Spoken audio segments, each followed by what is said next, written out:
খেজুর প্রকৃতির এক অনন্য উপহার। বাহ্যিক দিক থেকে সাধারণ মনে হলেও এটি শক্তির এক বিশাল উৎস। এটি খাবার পর পাকস্থলীতে হজম প্রক্রিয়া শুরু হয়।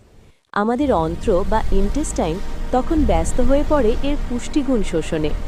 ফাইবার এবং মিনারেলস সোনালি কণার মতো মিশে যায় আমাদের রক্তস্রোতে। এর ইতিবাচক প্রভাব পুরো শরীরে ছড়িয়ে পড়ে। মস্তিষ্কের নিউরনগুলো জ্বলে ওঠে, যা স্মৃতিশক্তি ও মনোযোগ বাড়ায়। পেশিগুলো পায় প্রয়োজনীয় গ্লাইকোজেন। শরীর ভেতর থেকে এক উজ্জ্বল আভায় আলোকিত হয়ে ওঠে এবং আপনি অনুভব করেন তাৎক্ষণিক শক্তি। তবে মনে রাখবেন, সবকিছুরই একটি সীমা আছে। অতিরিক্ত খেজুর সেবনে পেটে প্রদাহ বা অস্বস্তি হতে পারে।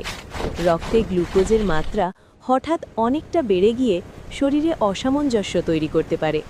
আর সেই সুগার কমে গেলে নেমে আসতে পারে চরম ক্লান্তি।